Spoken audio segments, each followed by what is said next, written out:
आज के इस लेक्चर में हम पढ़ेंगे common types of network devices and there uses. कहने का मकसद ये है कि किसी भी नेटवर्क को बनाने के लिए या इंफ्रास्ट्रक्चर खड़ा करने के लिए या डिज़ाइन आप कह लें नेटवर्क का, डिफरेंट ऑफिसेस में डिफरेंट टेस्ट के हिसाब से बनाने के लिए हम क्या करते हैं, उनमें जो कॉमन चीज़ें यूज़ होती है ना, वो कौन कौन सी है। जिसमें सबसे पहले आपके पास क्लाइंट्स आ जाएगा, server, hub, switch, media, bridges, repeater, network card, wireless access point और राउटर। ये तमाम चीज़ें जो हैं बहुत कॉमनली यूज़ करते हैं हम किसी भी नेटवर्क को बनाने के लिए। नेटवर्क वायर्स भी ले सकते हैं और फाइबर केबल भी वायर यूज़ हो सकती है।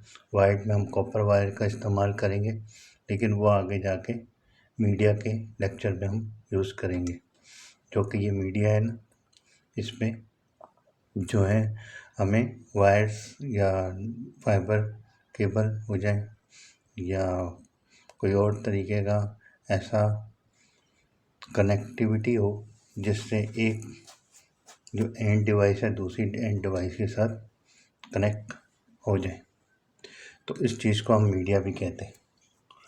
तो अब हमने क्या देखा, जो कॉमन डिवाइसेस हैं वो कौन कौन सी है। Clients, server, hub, switch, media, bridges, repeater, network card, wireless access point और राउटर।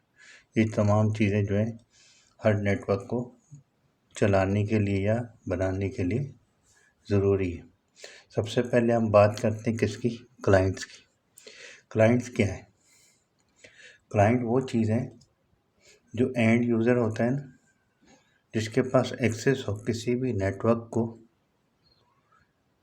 एक्सेस करने के लिए, उसको हम क्या कहते हैं, क्लाइंट। कोई सी भी डिवाइस कहते हैं, चाहे वो लैपटॉप हो, चाहे डेस्कटॉप हो, या सिक्योरिटी कैमरा भी हो सकता है, क्योंकि इसके पास नेटवर्क पोर्ट तो है, उससे वो नेटवर्क का एक्सेस ले सकता है, तो हम इसको एंड डिवाइस कह सकते हैं।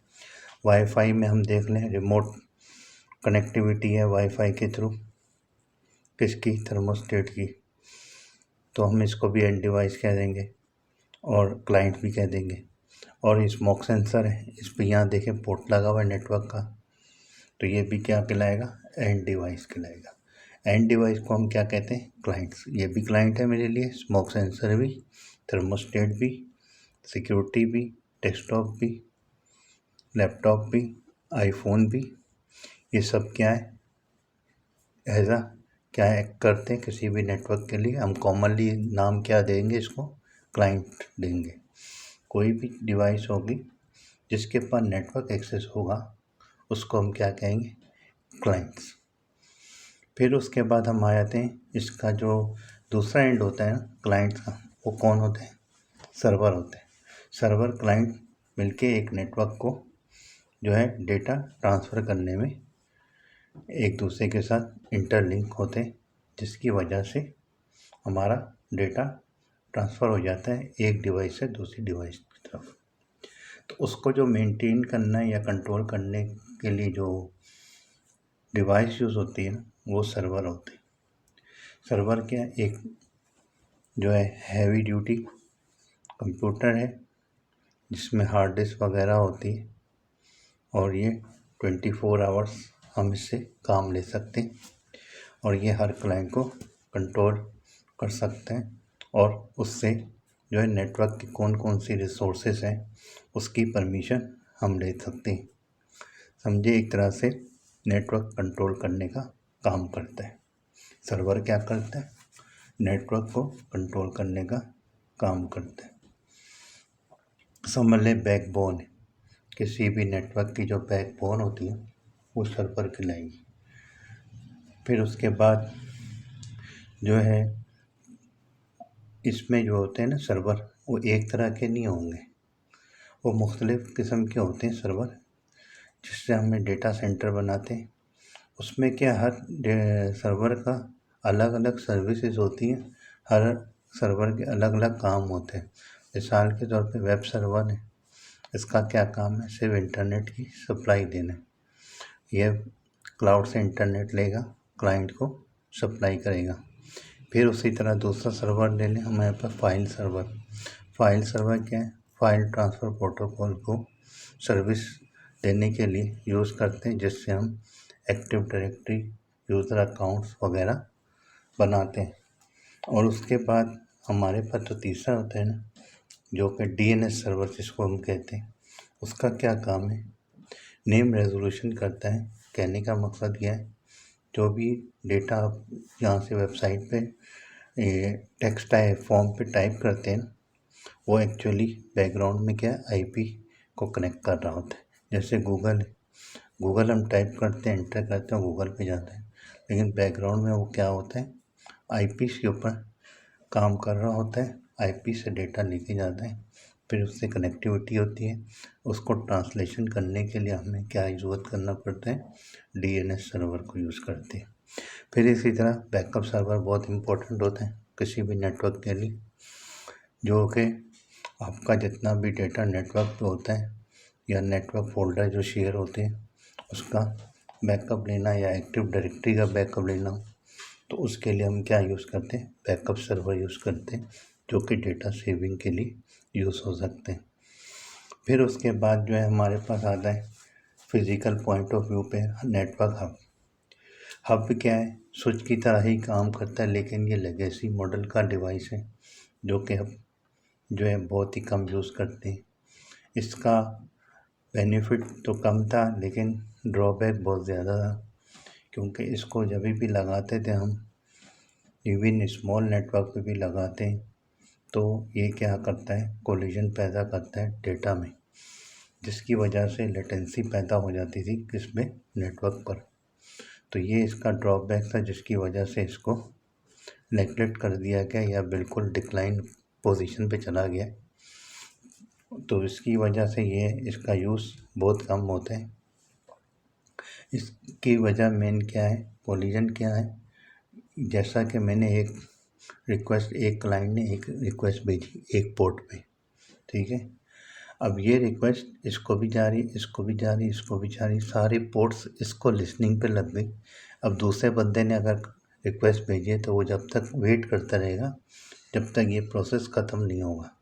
तो उससे क्या है, जो दूसरे क्लाइंट ने, पहले क्लाइंट ने तो दे दी, रिक्वेस्ट चला गया, जब दूसरा क्लाइंट लगा वो वेट में लगा हुआ है जब तक इसकी रिक्वेस्ट पूरी ख़त्म नहीं हो जाए। जब ये ख़त्म होती फिर ये जाता है, फिर ये अपने करते। उससे क्या है, डेटा में कोलिजन पैदा हो जाता था और डिलेइंग हो जाती थी नेटवर्क की सर्विस पे, और बार बार ये हैंगिंग भी प्रॉब्लम होता था। तो इसलिए इसको नेगलेक्ट कर दिया गया। और यूएसबी हब में क्या है, प्रिंटर हो गए या एक से ज़्यादा डिवाइस अगर आप लगा लें, जो कि आज कल मार्केट में यही चल रहा है। जैसा कि मैंने प्रिंटर यूएसबी लगाया, फिर उसी के साथ मैंने यूएसबी का माउस लगा दिया है, कीबोर्ड लगा दिया।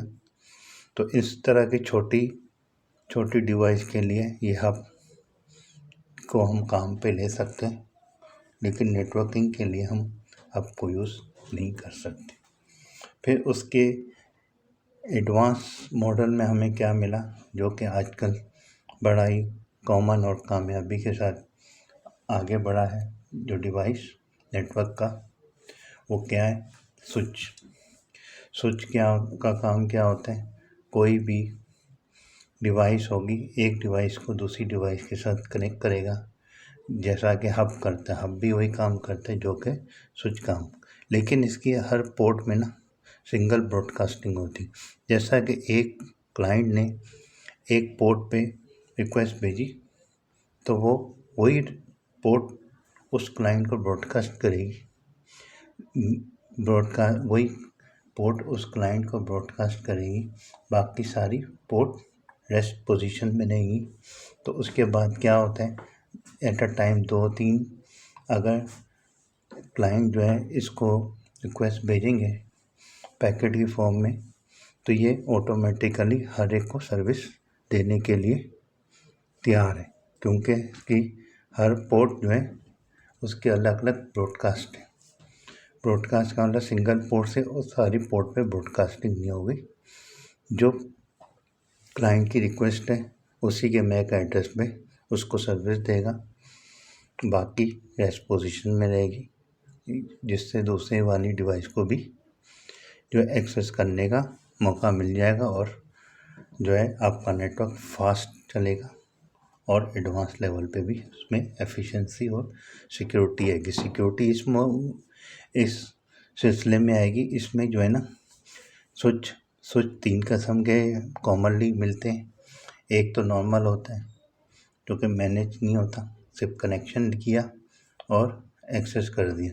एक होता है मैनेजमेंट, पोर्ट मैनेजमेंट होती है, जिससे हम पोर्ट को डिसेबल कर सकते हैं यूज़र्स के लिए, और उसके अलावा इसके अंदर सिक्योरिटी भी लगा सकते हैं फ्रेम की सूरत में। जैसा कि सेल्स के यूज़र्स हैं, सेल्स वाली पोर्ट्स को हमने अलग सर्विस दे दें और बाकी दूसरी पोर्ट को हमने ब्लॉक कर दिया दूसरे डिपार्टमेंट के लिए। इस तरह की जो मैनेजमेंट होती है ना प्रोग्रामिंग, वो मैनेजमेंट सोच करता है, जिससे आपकी सिक्योरिटी बढ़ जाती है। ये हम आगे लेक्चर में इसको डिटेल से करेंगे। फिर एक होता है फाइबर इंटरकनेक्शन स्विच, जिसमें ये देखें 4 जीबिक लगी, इस 4 पोर्ट्स हैं। इसमें क्या होता है, जीबिक लगाते हैं। जीबिक लगाने से यहाँ पे फाइबर जीबिक लगाते हैं, जीबिक से दूसरे स्विच को लगा देते हैं कनेक्टिविटी के लिए। तो 48 को हम जो है 96 पोर्ट्स में भी डबल कर लेते हैं 48 का, तो 96 पोर्ट भी एट अ टाइम वर्क कर सकती है जीबिक के कनेक्शन से, और स्पीड भी जो है स्टेबल रह रही है। जब हम नेटवर्क को हैवी लोड पर लेके जाएंगे तो वहाँ पे ये स्विच काम आते हैं, और सिक्योरिटी भी इसमें लगा सकते हैं। इस पे भी लग सकती है, इस पे भी लग सकती है, जिस तरह की आपकी स्ट्रेटेजी होगी। फिर उसके बाद आज हम इसका एक पार्ट ख़त्म करते हैं, जिस पे मैंने बताया आपको क्लाइंट्स क्या होते हैं। कोई भी एंड डिवाइस ले लो, कंप्यूटर ले लो या कैमरा ले लो या स्मोक सेंसर ले लो, लैपटॉप ले लो या डेस्कटॉप भी ले लो, जिसको एक्सेस हो इंटरनेट का या नेटवर्क का, तो वो क्या कहलाएगा, एंड डिवाइस कहलाएगा। और एंड डिवाइस को हम क्या कहते हैं, क्लाइंट्स कहेंगे। कॉमन नेम क्या है एंड डिवाइस का, क्लाइंट। फिर उसके बाद मैंने सर्वर के बारे में बताया, ये क्या करता है, एज अ बैकबोन है, पूरे नेटवर्क को कंट्रोल करने के लिए यूज़ करते हैं, और डिफरेंट सर्विसेज के लिए डिफरेंट सर्वर यूज़ होते हैं। फिर उसके बाद मैंने बताया कि हब के बारे में बताया था। हब में क्या होता है, कोलिजन होता है, जिसकी वजह से ये लेगेसी फॉर्म में चला गया है। उसके एडवांसमेंट में हमने क्या लिया, स्विच आ गया। स्विच में हमने क्या किया, सिक्योरिटी वगैरह भी हम लगाते हैं, जो कि मैनेजमेंट स्विच की होती है। मैनेजमेंट वाला स्विच भी मिलता है मार्केट में, अनमैनेजमेंट वाला भी है। अनमैनेजमेंट में क्या कोलिजन नहीं होगा, लेकिन सिक्योरिटी नहीं रहेगी, जो मैनेजमेंट में हम अप्लाई कर सकते हैं।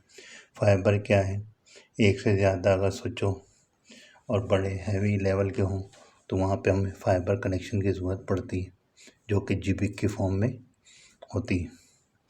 तो आज के लिए मैंने इतना ही लेक्चर तैयार किया था। अगला पार्ट इसी का कंटिन्यू करेंगे नेक्स्ट लेक्चर में। और अगर आपको ये मेरी इन्फॉर्मेशन अच्छी लगी हो डिवाइसेस के बारे में, नेटवर्क के बारे में, मेरे चैनल को लाइक करें, सब्सक्राइब करें, शेयर करें। मेरे चैनल का नाम है नेटवर्क स्टडीज़ और हैंडलर IT स्टूडियोज। मिलते हैं अगले लेक्चर।